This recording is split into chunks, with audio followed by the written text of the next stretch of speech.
Halo, halo sahabat OMB, obrolan jam benar. Hari ini kita masuk ke bidang hukum nih. Menjelang pemilu tentunya kita mengulas tentang hukum nih akan menarik tentunya bagi para pemirsa OMB. Jadi hari ini kita hadirkan seorang senior lawyer, ya berkiprah di KPU, aktivis juga dulunya, dan juga banyak advokasi di masyarakat. Dia juga punya pengalaman panjang dan juga ada mentorship dari almarhum Anan Buyung juga. Ada proses transfer pengetahuan dari Bang Buyung ke dia, dan inilah dia, Ali Nurdin. Apa kabar, Ali? Alhamdulillah baik. Terima kasih Iya. Bang Meldi sudah ngundang ke sini. Kita bisa silaturahmi, udah lama nggak ketemu nih. Oh, oke. Ini kayaknya kemarin udah ketemu juga.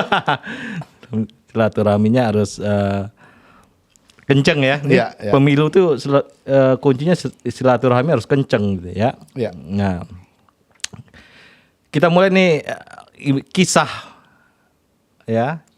Kang Ali ini, gimana kisah Kang Ali sehingga ini dulu plano hukum apa macam-macam ya, sehingga dia akhirnya berlabuh di hukum gitu. Gimana? Ya. Ketertarikan saya dalam bidang hukum ketika 92 saya masuk ITB planologi. Kemudian saya selalu mengadvokasi teman-teman di sekitar saya kalau ada masalah. Ya. Sehingga pada waktu 93 saya tertarik untuk masuk kuliah di Fakultas Hukum Unpad. Ya. Kebetulan saja kampusnya dekat, nggak nyampe 300 meter begitu ya. ITB di Jalan Ganesha, Fakultas Hukum Unpad pada waktu itu masih di Jalan Dipati Ukur, jadi dekat. Dan terakhir waktu ada kasus waktu itu skorsing terhadap Rizal dan Budi ya, dari mahasiswa fisika atas kematian Zaki Tiffany Lazuardian. ITB mengambil sikap untuk mendeo panitia ospek dan juga ketua himpunan, sehingga ITB membentuk Dewan Kehormatan Mahasiswa di mana saya ketuanya. Oke. Kemudian kita melakukan investigasi, penyelidikan, dan kita berpendapat panitia ospek dan ketua himpunan tidak selayaknya untuk dihukum DO. Karena itu mematikan juga karir mereka. Atas dasar itu kita bersepakat untuk menggugat rektor ITB. Sehingga Budi dan Rizal waktu itu menggugat ke PT UN, dan di sana kita minta bantuan Bang Buyung yang baru pulang dari Belanda. Ya, ngambil dokter ya. Nah dari situlah awal mula kedekatan saya dengan Bang Buyung. Dan Bang Buyung rupanya punya sejarah panjang dengan mahasiswa ITB sejak tahun 78. Dan Bang Buyung pun juga alumni ITB ya? Alumni ITB. Oke. Dia bahkan ada di halaman pertama lembar buku Ikatan Alumni Arsitektur. Karena beliau angkatan 59, setahun di ITB. Oke. Nah dari situ lanjut terus tuh. Ini udah kuliah Unpad nih udah? Sudah. Unpad ini sebenarnya kuliah untuk apa? Kalibrasi mata atau emang belajar hukum nih? Ya sekalian lah. Ya di ITB waktu itu kan ceweknya sedikit ya, yang cantik-cantik. Karena kampusnya dekat, yang cantik mana nih? Yang paling dekat Fakultas Hukum. Ya, jadi sambil hiburan. Alhamdulillah beres dua-duanya, IP-nya dua-duanya di atas 3, dan dua-duanya adil, sama-sama 8 tahun. Adil. Jadi ya? saya S1 yang mungkin paling lama. Di Unpad, di ITB 8 tahun, 15 semester ya. Di Unpad juga sama, lulus di semester ke-15, wisuda di semester ke-16. Ini bahagia Unpad, bahagia ITB nih? Dua-duanya dong. Oke. Dua-duanya dong. Perjalanannya menarik, karena berbeda, unik. Kegiatan di kampus ITB sebagai aktivis, kegiatan di Unpad sebagai yang lain gitu. Anak disco ya? Ini rada kontras nih. Oke, kita cerita lagi ke Bang Buyung tadi. Jadi alhamdulillah saya bisa ngikuti Bang Buyung mulai tahun 96 waktu itu awal. Karena waktu itu kita gugat ke PT UN Bandung, dan alhamdulillah kita berhasil menang bersama dengan Bang Buyung begitu ya, dan tokoh-tokoh dari LBH Bandung, Ibu Melani dan tokoh-tokoh sepuh lainnya, Kang Dinin S. Maulani begitu kan. Sampai saya mendampingi Bang Buyung, beliau meninggal di tahun 2015. Baru kemudian setelah itu saya bikin kantor sendiri, Ali Nurdin and Partners. Dan kemarin saya juga berduka karena kehilangan istrinya Bang Buyung. Tanggal 24 Desember kemarin 40 hari wafatnya istrinya Bang Buyung, Kakak Lia. Kak Lia. Dan hebat Bang Buyung dan Kakak Arya itu selalu bersama-sama dengan mahasiswa ITB dalam berbagai periode ya. Kita sering kumpul yang di rumah Bang Buyung yang di Jalan Ranca Bentang nomor 28. Sekarang jadi tempat restoran kalau tidak salah di situ. Oke. Nah, ini apa nih ajaran-ajaran penting dari Bang Buyung nih? Ya, saya sangat salut dengan beliau karena beliau satu figur tokoh nasional yang konsisten ya. Dia punya komitmen dalam bidang hukum dengan pada norma. Sehingga kadang beliau berseberangan dengan teman-temannya sendiri. Dan di situ saya belajar banyak.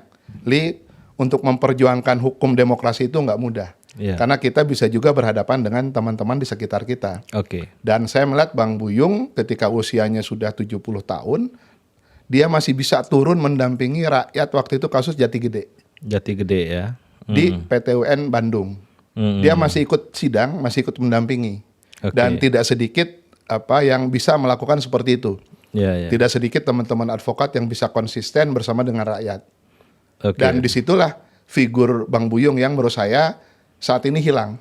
Nggak ada gantinya ya? Nggak ada gantinya. Karena Bang Buyung itu selalu mengidentifikan advokat itu pejuang. Sementara beberapa kelompok lain, advokat itu banyak duit misalnya ya. Karena Bang Buyung itu setahu saya ketika saya ngikut dengan Bang Buyung, Bang saya minta jadi asisten pribadinya Bang Buyung. Ketika ditawarin di kantornya, saya lebih memilih menjadi asistennya Bang Buyung. Sehingga selain pekerjaan advokat, juga saya mengerjakan pekerjaan lain. Misalnya kesibukan Bang Buyung sebagai penyusun berbagai rancangan undang-undang. Apakah rancangan undang-undang terorisme, undang-undang tindak pidana korupsi, undang-undang advokat, undang-undang tentang komisi yudisial, dan lain-lain. Saya melihat Bang Buyung sangat mewarnai atas adanya perubahan regulasi di Indonesia, termasuk atas perubahan amandemen Undang-Undang Dasar 45.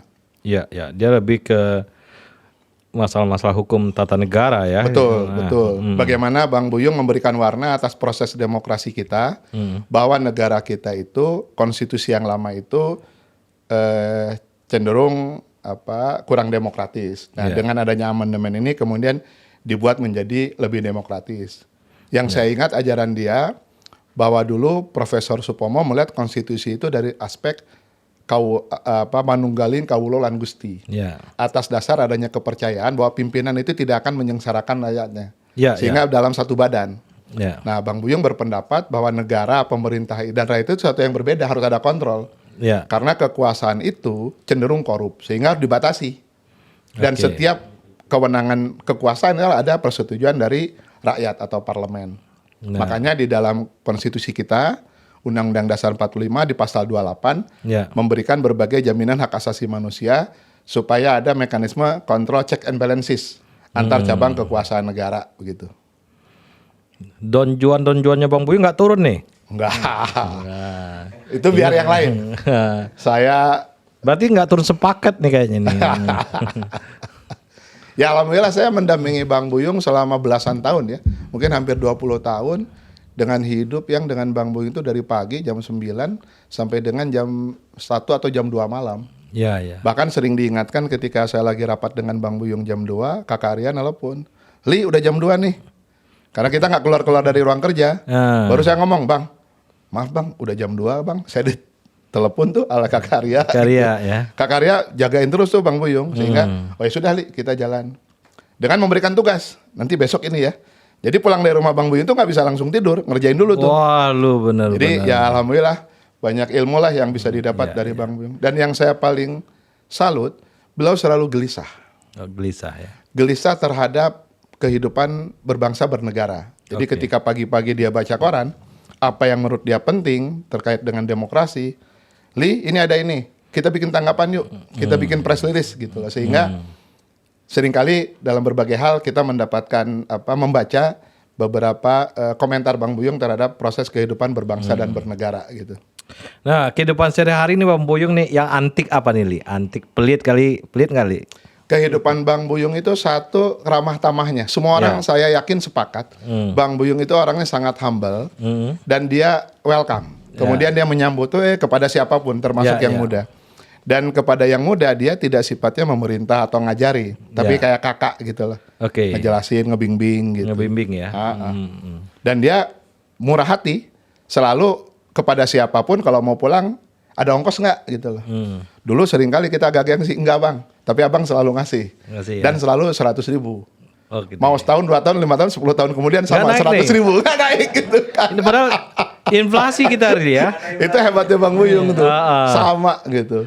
Oke. Makanya kalau kita lihat kekayaan Bang Buyung itu dari dulu selalu banyak didonasikan untuk kegiatan aktivis, untuk kegiatan gerakan gitu. Ini yang saya lihat sekarang ini kurang. Kurang ya? Kurang. Saya belum jadi.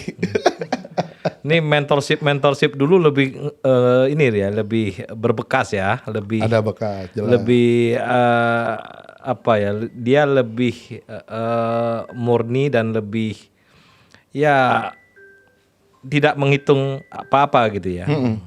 Jadi dia nggak hanya Anom Buyung, ada Mas Adi dan macam-macam ya. Dulu itu yang menarik di tahun segitu gitu. Yang saya lihat misalnya gini, Bang Buyung banyak dimintai tolong untuk menyusun sebagai tenaga ahli di Kementerian Hukum dan HAM tanpa ada honor ada honor tapi honornya sekitar 300.000 per bulan begitu. Jadi jauh sekali. Dan dia tetap enjoy menikmati itu gitu. Nggak hitungan-hitungan. Termasuk ya membela berbagai keluhan masyarakat gitu. Dia masih terjun. Nah, advokasi nggak berbayar nih terjadi juga waktu itu, yang ya bantu ya LBH lah ya. Iya. Ya Bang Buyung kan tokoh dari LBH ya. Dan dia selalu terdepan ketika ada beberapa isu yang menyangkut masyarakat luas begitu. Dan ya itu juga saya alami lah sekarang ketika ada beberapa kasus yang menimpa teman-teman, guru atau alumni ITB, saya ikut bantu. Saya bantu guru saya di alumni SMA 3 Ibu Suyati yang usianya sudah 94 tahun begitu ya, tapi dia mau diusir ini dari rumahnya. Pro bono semua pro bono. Dan saya biasa seperti Bang Buyung, saya meniru Bang Buyung lah, paling tidak ada beberapa kasus yang memang sifatnya high class saya tangani. Kemudian beberapa yang lain saya sifatnya pro bono begitu. Sehingga saya tidak terlalu banyak perkara. Yang lainnya ya lebih banyak pro bononya dibandingkan yang perkaranya gitu. Perkara yang sama Bang Buyung yang paling sulit apa nih, yang menarik sekali gitu ya?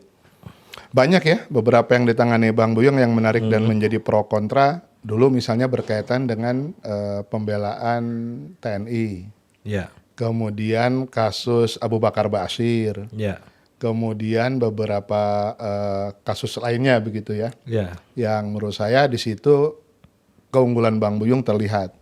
Kasus Mulyana Kusuma, bagaimana Bang Buyung ketika itu menyangkut kawannya, dia tetap bantu. Mulyana dia ikut, Bang Buyung bantu. Oke.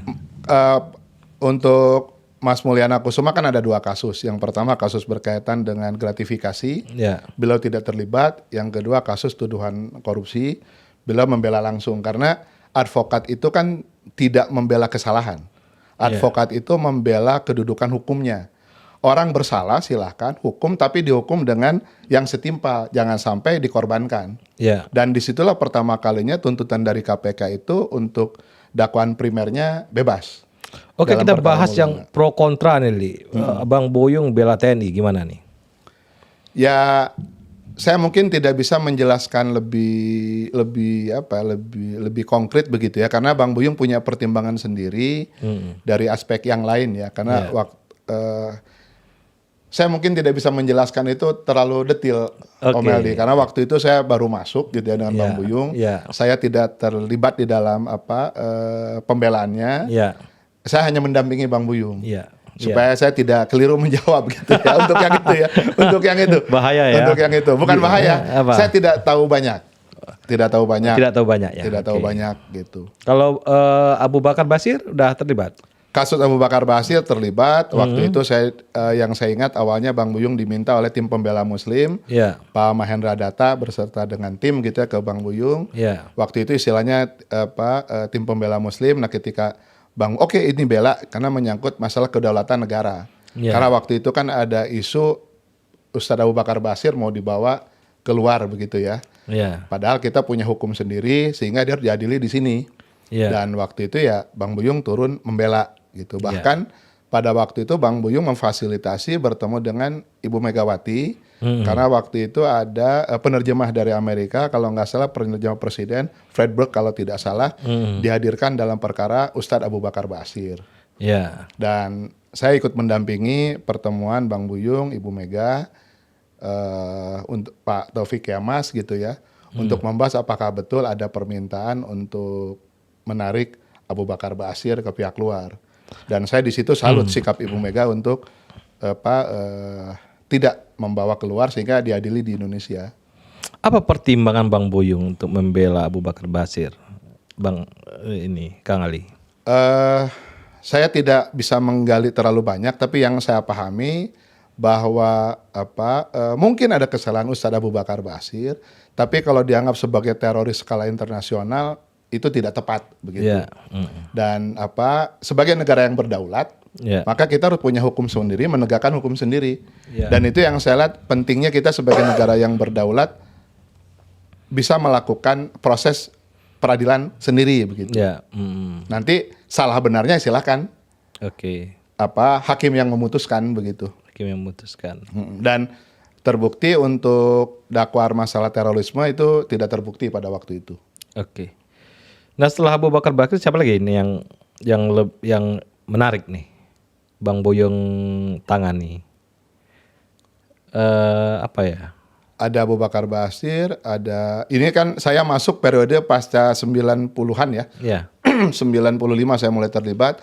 Kerusuhan Tasikmalaya, Agustiana. Waktu itu kan saya masih jadi mahasiswa ya. Coba cerita. Dan waktu itu kan terjadi, sebelum ada kerusuhan 98, itu ada kerusuhan di Tasikmalaya. Kalau tidak salah tahun 95 atau 96 begitu ya. Di mana waktu itu ada kerusuhan anti rasial. Dan yang dituduh sebagai Agustiana, Mimi gitu ya, dari pesantren. Teman-teman kita nih. Dari pesantren di Cipasung begitu ya. Dan Bang Buyung turun bersama dengan LBH Bandung dan LBH Nusantara kalau tidak salah. Ibu Melani gitu. Dan sampai sidang di Tasik. Bahkan waktu itu sempat terjadi bentrok karena teman-teman dari aktivis ya.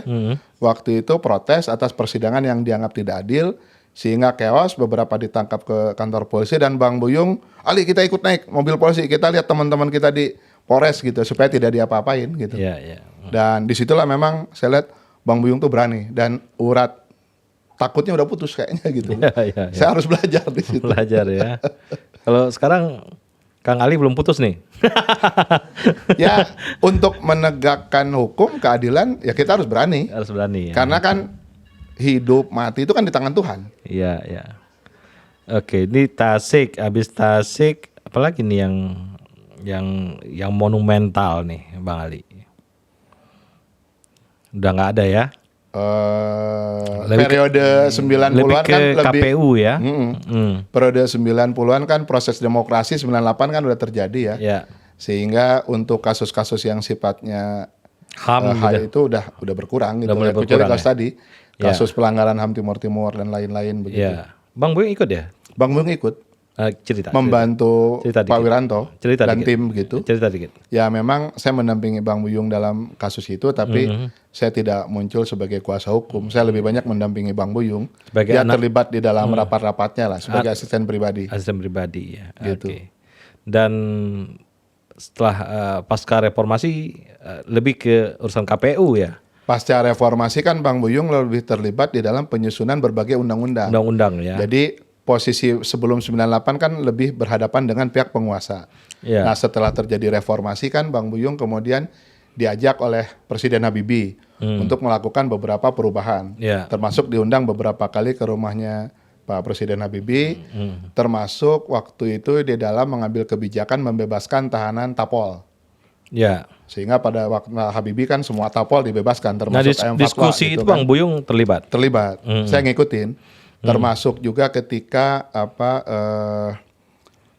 perumusan perubahan Undang-Undang Dasar 45 gitu kan, sehingga Presiden Habibie membentuk tim gitu.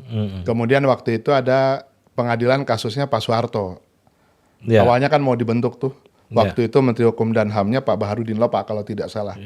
Dan saya terlibat dalam beberapa kali rapat untuk membahas bagaimana mengadili Pak Presiden Soeharto, mantan Presiden Soeharto waktu itu gitu.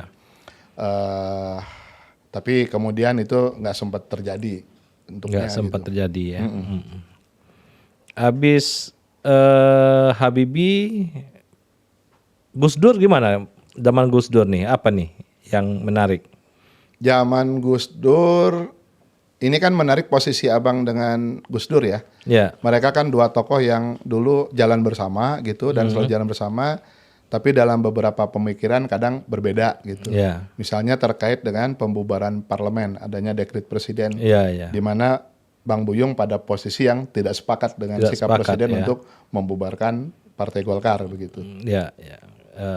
Itu, nah yang bisa kita lihat lagi apa nih yang sebetulnya lebih jejaknya bagaimana Bang Buyung ikut membantu menata sistem ketatanegaraan kita. Ya. Misalnya berkaitan dengan pemisahan TNI dan Polri. Oke. Karena Bang Buyung salah satu yang di depan dalam rangka mendukung pemisahan TNI dan Polri. Reformasi TNI Reformasi. Ya. Diawali dengan kasusnya Trisakti. Waktu itu kan Bang Buyung membela polisi yang dituduh sebagai dalam aktor penembakan begitu ya. Dan dalam proses pembelaan itu mulailah di situ disampaikan pertama kalinya secara terbuka sikap polisi yang pada pokoknya berbeda dengan TNI. Ya. Karena kalau tentara kan sifatnya kill or to be kill. Ya. Sementara untuk polisi kan sifatnya adalah melumpuhkan kejahatannya bukan orangnya begitu. Ya. Sehingga terpisahlah TNI dan polisi. Nah, perkembangan sekarang kan ada beberapa dinamika yang Bang Buyung melihat perlu ada evaluasi nih terhadap kemandirian polisi begitu. Ya. Nah, evaluasinya seperti apa ya mungkin nanti forum khusus lah. Gitu. Ini banyak undang-undang yang baru gitu ya waktu itu ya. Termasuk misalnya tentang KPK, kemandirian KPK. Ya. Bang Buyung, Prof. Lomli terlibat dalam merumuskan undang-undang tentang Komisi Pemberantasan Tindak Pidana Korupsi. Ya. Terlibat sebagai panitia seleksinya untuk jilid 1 begitu ya. Ya. Kemudian dihasilkan waktu itu zamannya Pak Taufikur Rahman Ruki. Pak Ruki ya. Begitu. Dan itulah pondasi pertama KPK. Emang menarik dalam perkembangannya untuk zaman pertama Pak Ruki itu ketika ada isu korupsi yang melibatkan pejabat negara, mereka cenderung menunggu sampai adanya pemilu supaya tidak dianggap mengganggu proses pilkada. Nah, belakangan pimpinan yang lain berubah. Ya kalau korupsi ya harus ditangani dong secepatnya gitu. Itu masalah pilihan kebijakan. Oke. Di zamannya SBY apa nih cawe-cawe yang penting nih? Yang menarik zaman SBY Bang Buyung diminta sebagai anggota Dewan Pertimbangan Presiden, One Team Press, pejabat setingkat menteri begitu ya. Dan saya diminta untuk membantu Bang Buyung sebagai sekretaris bidang hukum, pejabat setara eselon 1B begitu. Apa produk yang dari One Team Press ini yang ini? Yang menarik kasus waktu itu yang menjadi perhatian publik adalah kasus Bibit dan Chandra. Cicak buaya. Cicak buaya ya, oke. Ada kasus Bibit dan Chandra, kasus cicak buaya, begitu ya. Kemudian pemilihan pimpinan KPK sementara terkait dengan kasus pimpinan KPK yang lama, dan juga berkaitan dengan rumusan draft amandemen. Karena amandemen Undang-Undang Dasar yang sekarang ini kan belum sempurna. Kemarin kan disusun dalam masa yang singkat, begitu ya. Sehingga sebetulnya masih perlu ada perbaikan-perbaikan yang lebih mendasar. Dan One Team Press waktu itu Bang Buyung beberapa kali mengadakan pertemuan dengan beberapa tokoh. Ada Prof. Laica, ada Prof. Bagirmanan, beberapa tokoh lainnya lah.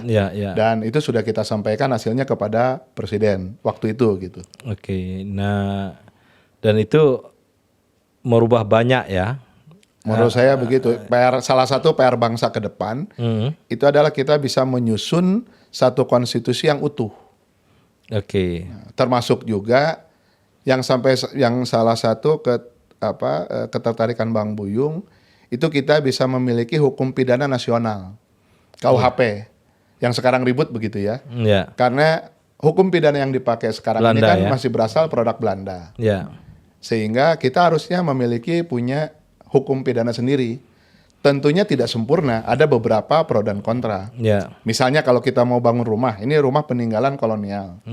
Harusnya kan kita punya rumah sendiri. Bahwa di dalamnya ada jendela yang rusak, kemudian ada toilet yang tidak pada tempatnya, ya itu kita perbaiki bareng-bareng, tapi rumahnya jadi dulu. Nah, memang dalam hukum itu kan tidak berada di ruang hampa, dia hidup. Dia merupakan hasil dari pergulatan berbagai kepentingan.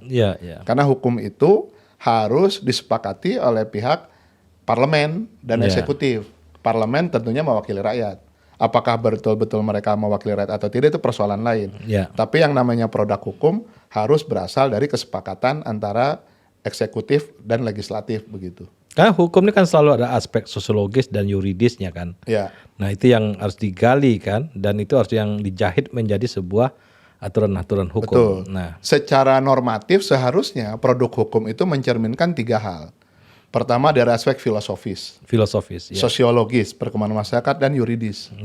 Nah, ketika produk itu mengingkari itu, akan terjadi goncangan dalam pelaksanaannya gitu. Sehingga efektivitasnya menjadi berkurang. Oke. Nah, Bang Buyung sendiri meninggal tahun 2015. Tahun 2015. Ini udah zaman Pak Jokowi nih, tapi sakit-sakitannya udah setahun kali ya sebelum itu.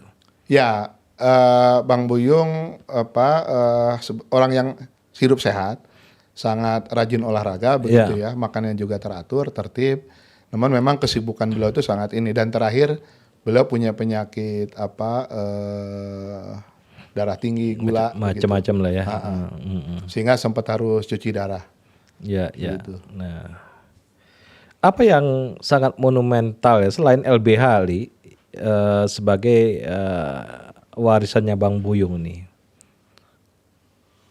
Ya kalau saya lihat, pertama bagi saya disertasi dia tentang konstitusionalisme itu sangat penting sebagai warisan bagaimana menempatkan hubungan antara negara, pemerintah dan rakyatnya begitu.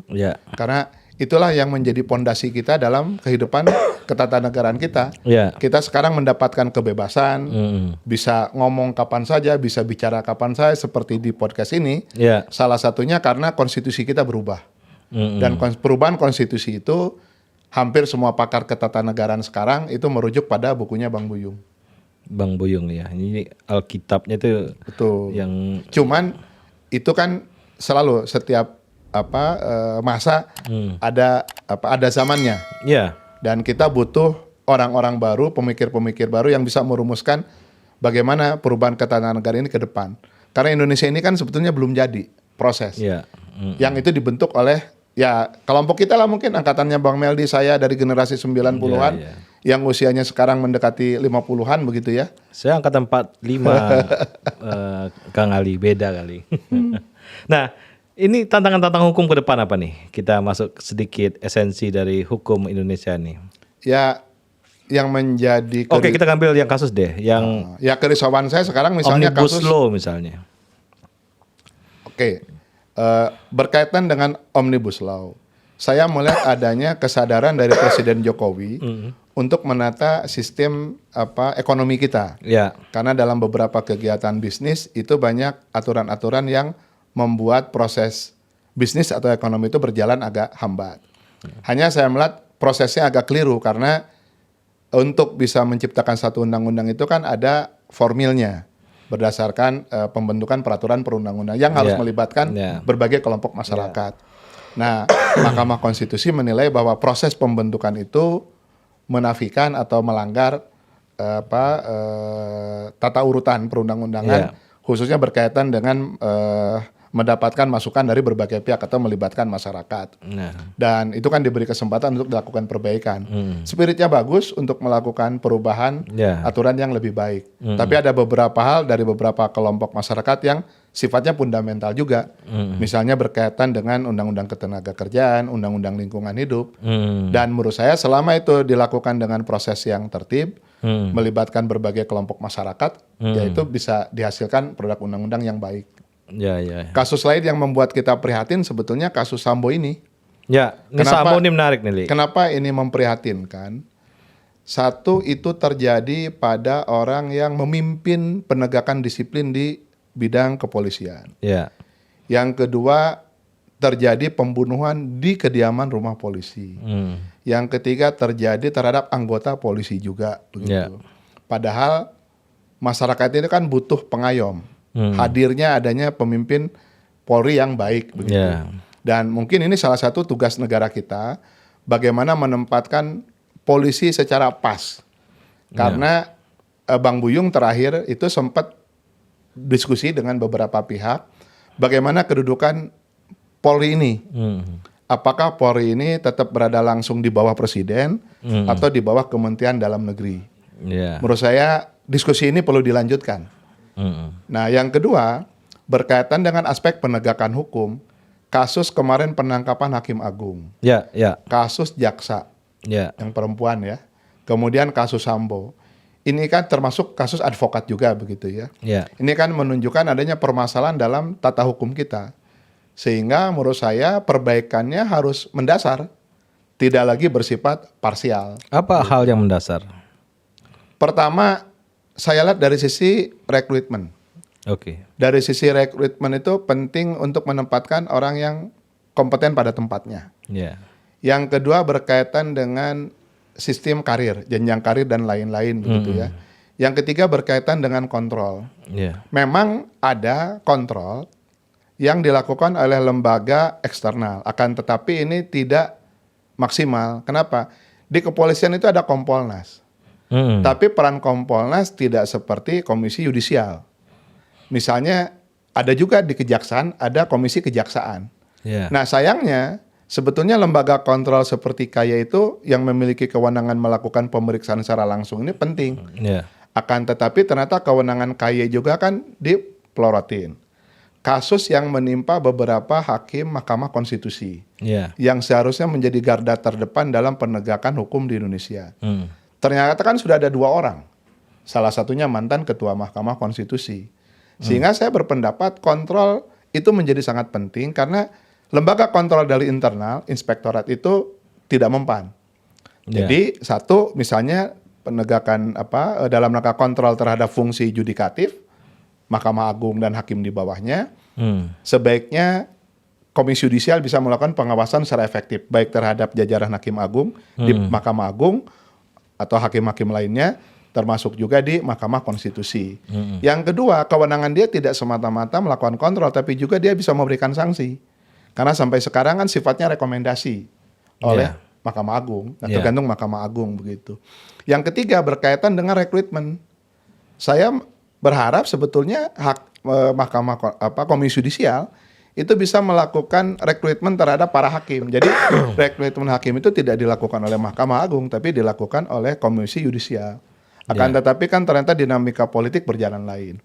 Yang kedua Komisi Kejaksaan. Komisi Kejaksaan kan ternyata tidak bisa melakukan penyelidikan sendiri, menangani laporan, ataupun termasuk memberikan sanksi. Saya berharap penegakan pengawasan eksternal ini menjadi lebih efektif. Misalnya Komisi Kepolisian. Itu kan kewenangan penyelidikannya, pengawasannya terbatas. Gitu. Nah, termasuk rekrutmen. Jadi 2 hal itu penting. Itu yang 2 hal yang esensial yang harus dilakukan ya. Nah kita kembali ke yang tadi yang aparatur negara ya. Jadi regulasi-regulasi ya yang apalagi yang perlu ditambahkan ini. Saya melihat misalnya berkaitan dengan salah satunya reformasi di bidang pemerintahan. Ini kan reformasi kan selama ini belum menyentuh aspek bidang pemerintahan. Bagaimana sistem administrasi kita masih terlalu terpusat kepada aturan dari Kementerian Keuangan misalnya. Padahal kebutuhan setiap daerah dalam mengelola pemerintahan itu kan berbeda-beda. Menurut saya seharusnya ada keleluasaan, kemandirian pada tiap daerah, baik kabupaten kota untuk mengelola anggarannya. Karena kalau tidak kan dijatah oleh pusat. Kan tapi ada undang-undang pemerintahan daerah. Undang-undang pemerintahan daerah kan sekarang otonominya relatif dicabut sebetulnya. Gitu ya. Dengan beberapa perubahan yang terbaru ya. Dan menurut saya itu langkah mundur. Karena kan Indonesia ini kan negara besar. Yang tidak bisa dikelola sendiri baik oleh tokoh perorangan ataupun tokoh partai. Jadi cara melihat negara kesatuan itu kan bersatu itu bisa dalam keberagaman. Kita kan mengenal Bhinneka Tunggal Ika. Menurut saya keberagaman itu tidak hanya dari aspek fisik, tapi dari aspek pengelolaan bernegara begitu, termasuk pengelolaan daerahnya. Nah, kita seringkali kan mendengar kemarin berbagai macam keluhan dari daerah. Karena sistem anggaran semuanya terpusat begitu. Bahkan untuk beberapa pengadaan barang dan jasa kan dilakukan terpusat. Tapi di awal reformasi kan kita udah mencoba mengkonsepkan desentralisasi. Itu yang sayangnya sekarang tidak berkembang. Tidak berkembang. Karena ya? beberapa hasil desentra itu kan ditarik lagi.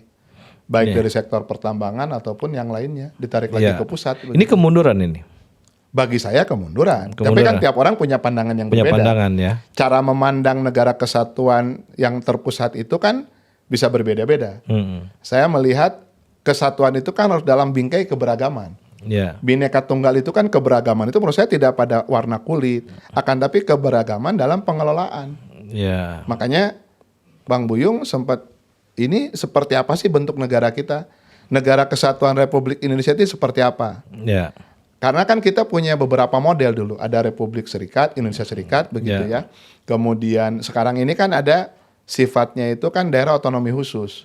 Untuk Papua ada Otsus, Aceh, begitu kan. Kemudian untuk beberapa tempat yang lainnya.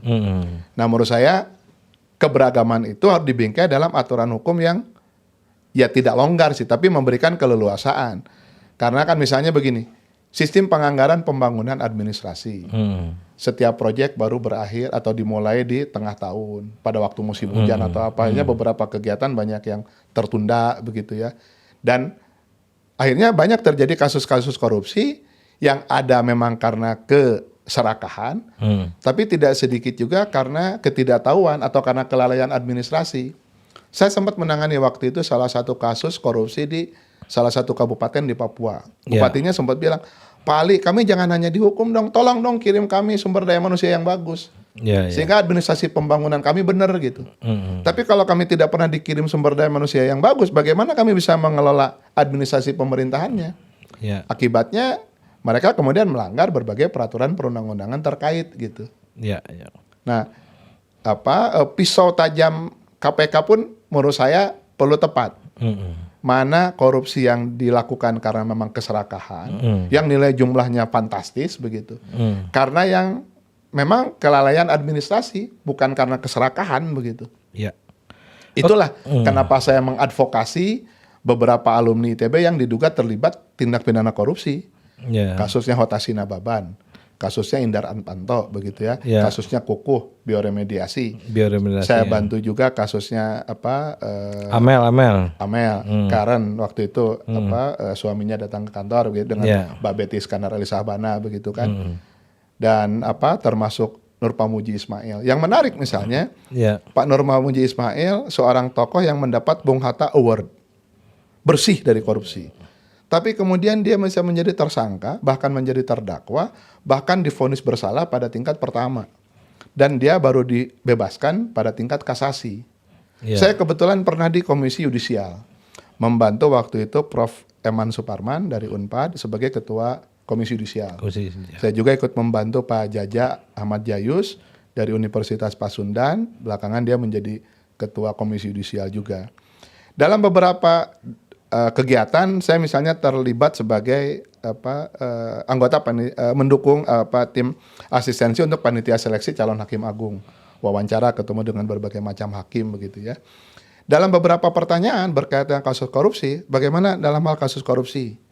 Nah, banyak dari pengadilan negeri, aduh Pak, kalau kami bebaskan bagaimana pendapat publik? Sehingga banyak hakim yang tidak memutuskan karena hukum, tapi karena takut dengan pendapat publik. Nah ini kan nggak benar. Sehingga udah biarin aja nanti hakim banding Pak yang mengoreksi. Nah ketika masuk di hakim banding, waduh Pak, kami kan nggak mungkin bisa bebasin.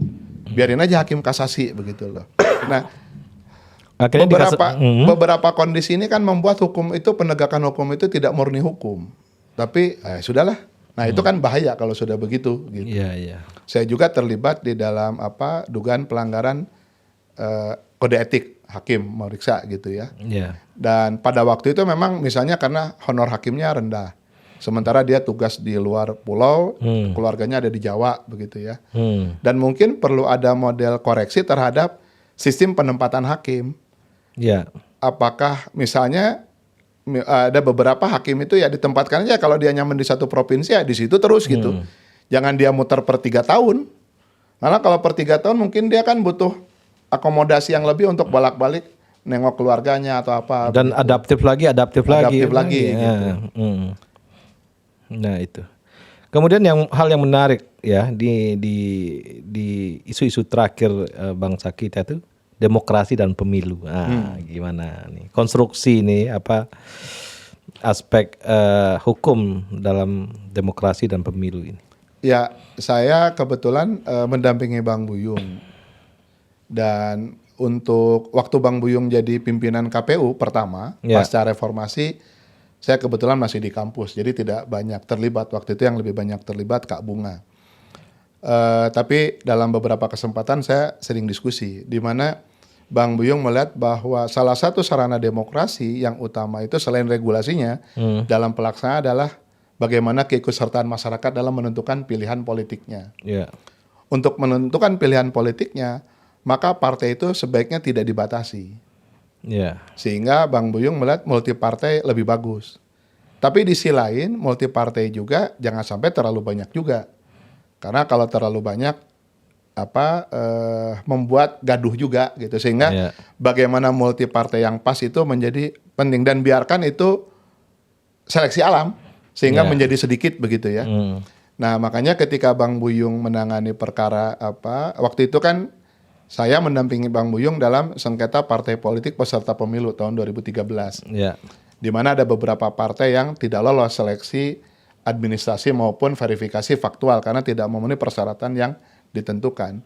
Saya melihat ada pergulatan hati dalam Bang Buyung. Di satu sisi dia harus menegakkan norma sebagai kuasa hukum KPU, tapi di sisi lain dia melihat bahwa partai ini tidak boleh dibatasi, begitu. Dan sikap itu beliau ambil konsisten begitu ya. Oleh karenanya pembatasan partai itu menjadi tidak pas. Kalau dulu kan zaman Orde Baru hanya ada 3 partai. Nah sekarang kan multi partai. Dan menurut saya proses ini akan berjalan secara alami, yang pada ujungnya mungkin ke depan akan terseleksi sehingga partai besar itu mungkin hanya 3 atau 5 partai saja begitu. Ini proses pendewasaan politik nanti akan mengarah ke situ ya. Betul. Dan sekarang kan lumayan banyak nih peserta pemilu yang 18, lolos begitu ya. 18. Dan mudah-mudahan ini menjadi pilihan bagi masyarakat. Gitu. Walaupun di dalamnya mungkin masih ada koreksi apakah pemilihan langsung itu masih tetap dipertahankan ataukah sifatnya menjadi tertutup atau semi terbuka dan lain-lain gitu. Nah, kita bicara aturan-aturan pemilu nih, Kang Ali. Ini regulasi-regulasi pemilu ini kan untuk memberikan rasa adil di masyarakat ya. Nah, ini apa nih yang challenge-nya untuk 2024 nih, tantangan-tantangannya? Begini, kita punya pengalaman pemilu yang sangat banyak, khususnya dari pilkada. Karena kita mengalami proses demokrasi yang dulu tertutup, pemimpin itu ditentukan oleh segelintir orang melalui DPRD misalnya. Sekarang masyarakat bisa menentukan pilihan secara langsung. Dan dengan adanya pilihan secara langsung itu, maka pemimpin harus turun ke bawah, harus ketemu dengan konstituennya. Sehingga beberapa wilayah yang dulunya di pelosok tidak terjangkau oleh pembangunan, tidak diperhatikan, itu mulai diperhatikan begitu ya. Dan betul di beberapa tempat memang ada konflik atau kerusuhan. Tapi menurut saya terjadi pendewasaan politik, di mana di beberapa tempat kerusuhan-kerusuhan sudah tidak terjadi lagi, bandingkan dengan pemilu-pemilu sebelumnya begitu ya. Dan saya ikuti terus ketika saya menjadi kuasa hukum dari beberapa KPU daerah, baik KPU provinsi ataupun KPU kabupaten kota, di mana keterlibatan masyarakat itu makin lama makin bagus. Walaupun dalam prosesnya memang masih ada beberapa pelanggaran-pelanggaran yang sifatnya terstruktur, sistematis dan masif yang berkaitan dengan money politik. Tapi di beberapa daerah juga terjadi pendewasaan ketika mereka yang tidak menggunakan uang begitu tetap menang. Dan kita bisa melihat beberapa daerah. Contoh. Untuk di beberapa, saya khawatir disebut kampanye ya kalau menyebutkan contoh ya. Ya udah, nggak usah Jadi disebutin. saya tidak menyebutkan daerah. Inisial. Tapi banyak tempat yang mungkin bukan berasal dari partai politik atau bukan orang yang punya duit, tapi bisa menang. Gitu loh. Ada juga yang memang dulu uangnya banyak, tapi ternyata tidak menang. Gitu. Nah, yang perlu kita jaga bagaimana pemilu itu bisa berjalan dengan baik. Nah, jangan sampai orang itu menang karena duit gitu. Nah kalau kita evaluasi sampai kemarin gimana? 2019? Pada waktu Pilpres 2019 dan 2024, saya kebetulan menjadi kuasa hukum KPU. Gitu ya. Di mana kami harus mempertahankan hasil kerja KPU. Yeah. Dan memang ada berbagai banyak macam tuduhan terhadap pihak yang menang. Akan tetapi sangat disayangkan tuduhan itu tidak terbukti atau bukti-buktinya tidak ada. Bukan sangat disayangkan ya. Kami berhasil membantah bahwa KPU sudah bekerja secara benar. Yeah. Karena memang satu, saya lihat kelembagaan KPU sudah cukup kuat dari mekanisme seleksi. Yang kedua, adanya DKPP, Dewan Kehormatan Penyelenggara Pemilu. Saya mengikuti persis bagaimana banyak pimpinan KPU yang kemudian diberhentikan karena telah bekerja tidak profesional. Yeah. Dan itu cukup efektif begitu ya. Zamannya Ibu Ida kemarin, banyak anggota-anggota KPU yang dianggap melakukan kesalahan itu diberhentikan, begitu. Nah, yang 2024 ini kan gonjang-ganjing saya kira nggak terlalu banyak. Yang bikin gonjang-ganjing tuh ada keinginan 3 periode. Ini gimana, Kang Ali? Mengenai 3 periode, saya kebetulan sempat diminta oleh Fakultas Hukum Universitas Padjadjaran dalam rangka ulang tahun Profesor Sri Sumantri membahas itu dengan Profesor Bagirmanan. Saya melihat bahwa konstitusi sudah membatasi 2 periode, sehingga untuk sampai 3 periode ini tidak memungkinkan. Tapi kan bisa dibongkar di MPR. Sebagai wacana sih boleh-boleh saja. Tapi kan dibongkar di paripurna kan terus dirubah jadi 3 periode kan bisa. Mungkin. Tapi jangan lupa masyarakat itu tidak diam. Oke. Bagaimana reformasi itu terjadi. Kalau sampai itu terjadi, menurut saya itu akan mengulangi jarum jam sejarah. Jadi malah menimbulkan kekacauan. Karena kalau kita lihat apa urgensinya. Bahwa itu ada wacana dari beberapa orang ya silakan saja. Ya ini negara demokrasi gitu kan? Loh, silakan nggak dilarang kok orang berpikir. Tapi sebagai itu menjadi satu keputusan politik menurut saya ragu ya. Gitu. Pertama dari sisi urgensinya, apa urgensinya untuk 3 periode, gitu ya. Kita semua masyarakat bangsa, terutama pelaku 90-an ya, yang terlibat dalam reformasi, pasti akan turun, pasti tidak akan setuju gitu loh. Dan mungkin dari generasi 9 bisa turun lagi ke jalan. Nah, gitu. Kalau sampai itu terjadi, tapi saya tidak melihat adanya itu sebagai sikap politik dari parlemen. Perorangan sih mungkin saja, dan itu yang namanya wacana ya boleh saja. Gitu. Dan Pak Jokowi sini kan udah memutuskan tidak ada keinginan dia untuk maju. Nah kalau orangnya itu udah tidak mau, gitu, ya ngapain gitu. Bolanya sekarang ada di parlemen kan. Nah sekarang kan parlemen mau, tapi kalau orangnya tidak mau. Ya kan? Kan orangnya udah manggil sama seperti Pak Habibie zaman dulu. Kan itu menarik ketika Pak Habibie menggantikan Pak Soeharto, ada sidang umum MPR, pertanggungjawabannya ditolak. Banyak pihak yang mendukung Pak Habibie naik lagi. Tapi sebagai orang demokratis, tidak. Saya sudah ditolak, malu saya untuk lanjut lagi gitu. Ini pride ya. Dan saya tidak mau mengandai-andai, saya yakin Pak Jokowi juga seorang negarawan begitu ya.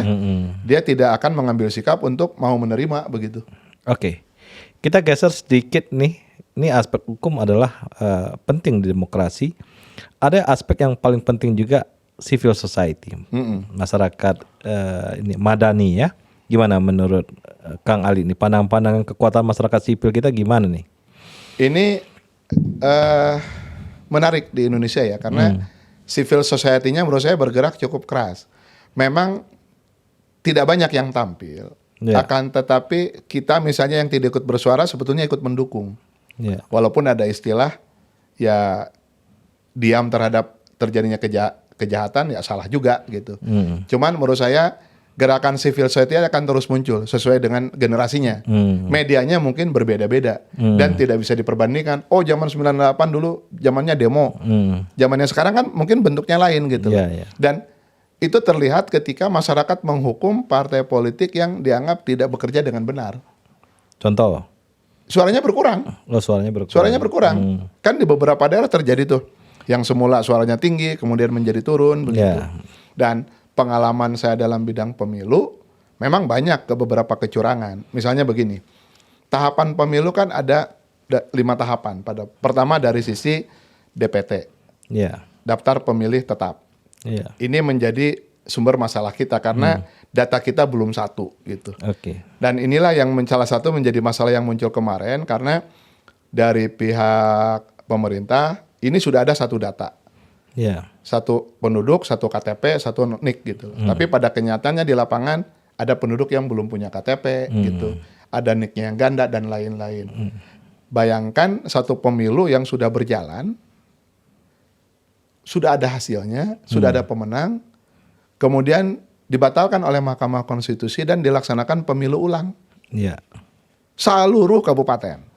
Contoh mana? Kalau tidak salah di Kabupaten Cirebon. Kabupaten atau kota, saya lupa lagi, tapi di Cirebon begitu ya.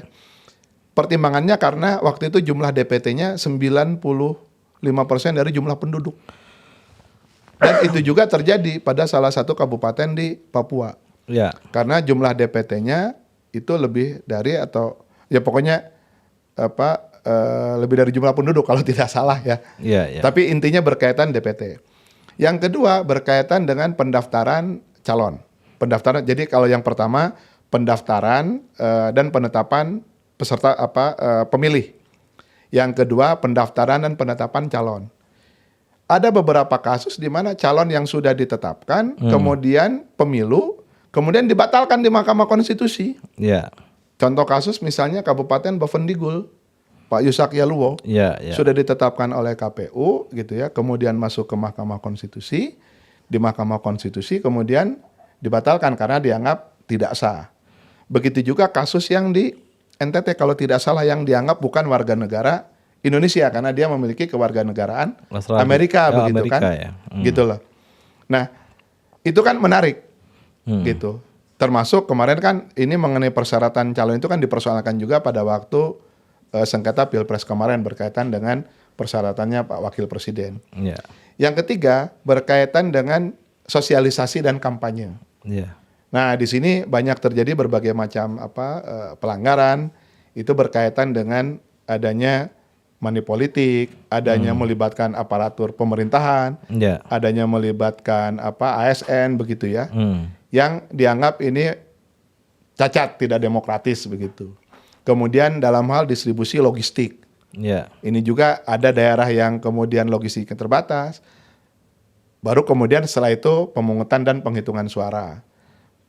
Pengalaman saya di MK itu banyak kasus-kasus yang menarik. Ada beberapa daerah pemilunya harus ulang karena dua suami istri yang dua-duanya sarjana, tapi dia melakukan pencoblosan lebih dari 1 kali. Sehingga diulang begitu. Begitu juga berkaitan dengan ada satu kasus sudah ada pemilu, ada hasilnya, kemudian dari tingkat TPS mau dibawa ke kecamatan, dari tingkat kecamatan mau dibawa ke kabupaten, itu kotak suaranya masih terjadi. Ketika mau dibawa ke kabupaten, dibawa dulu ke laut, dibuang, kemudian diganti, diganti tuh, gitu. Jadi hal-hal yang sifatnya dulu tidak mungkin, kemarin mungkin, tapi dengan adanya sistem pemilu yang lebih baik, adanya KPU, adanya yang independen, adanya Bawaslu yang memiliki perangkat sampai dengan tingkat TPS untuk melakukan kontrol, itu menjadi lebih baik begitu. Yang tentunya memang tidak langsung sempurna, tapi itulah saya lihat demokrasi kita sudah berjalan lebih baik begitu. Nah, yang jadi persoalan, para kepala daerah ini mereka jago di dalam mencari suara untuk menjadi pemenang. Akan tapi setelah dia menjadi kepala daerah, dia bingung mau ngapain. Karena mengelola masyarakat sebagai pemilih dengan mengelola daerah sebagai melakukan pembangunan itu dua hal yang berbeda. Terutama melakukan inovasi-inovasi dan kemudian bagaimana ketika keinginan mereka waktu pemilu yang itu menjadi janji politik, kontrak politik dengan rakyat, itu ternyata tidak bisa direalisasikan karena persoalan regulasi yang berkaitan dengan administrasi pemerintahan. Nah, ramuan yang pas untuk itu menurut saya menjadi penting. Oleh karenanya, apakah negara kesatuan itu harus menjadi satu kesamaan hukum, kesamaan aturan administrasi pemerintahan? Menurut saya ke depan perlu ada evaluasi sehingga mungkin masing-masing daerah bisa mengatur mengelola sendiri. Afirmatif gitu loh. Apakah bentuknya federasi atau apa ya? Nanti itulah dinamika yang berkembang. Tapi negara kesatuan itu perlu dijaga. Nah, untuk menjaga itu jangan sampai ada ketidakpuasan berkaitan persoalan anggaran, berkaitan dengan persoalan regulasi, berkaitan dengan masalah keberpihakan. Itu yang harus tetap kita jaga. Oke, jadi kita coba sedikit futuristik nih, Kang Ali. Misalnya di tingkat pilkada yang lingkupnya lebih kecil ya, mungkin nggak dicoba nih eksperimennya, e-voting?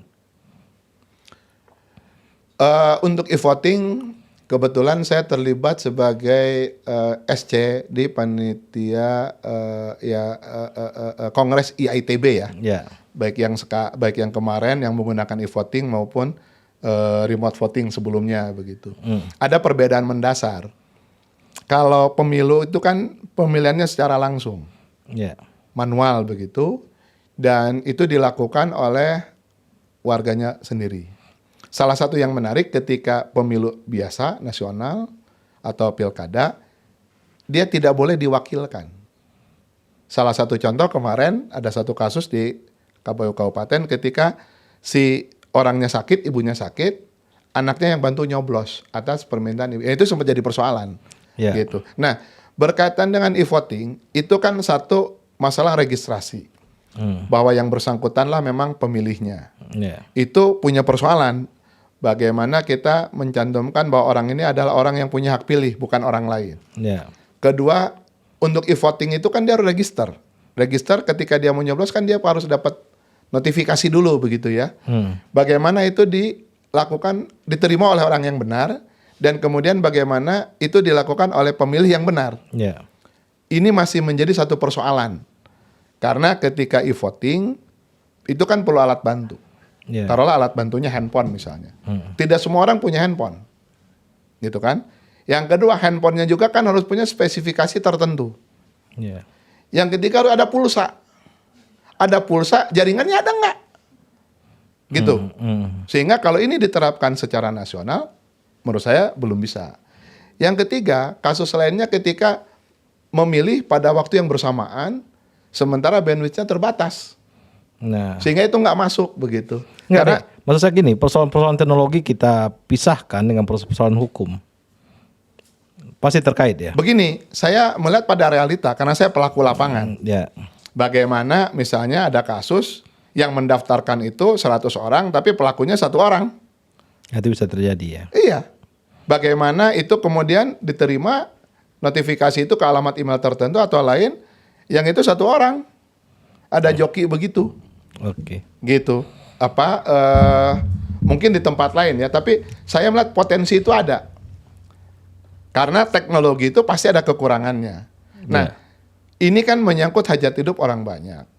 Karena saya misalnya melihat bahwa pada level masyarakat awam, tidak semua punya HP. Karena kan ada alat bantunya. Jadi selama alat bantunya itu masih belum siap, saya melihat untuk saat ini belum bisa. Nggak tahu kalau ke depan. Secara prinsip memungkinkan. Misalnya kayak ATM lah orang yang bersangkutan. Tapi dalam prakteknya karena ada beberapa potensi persoalan.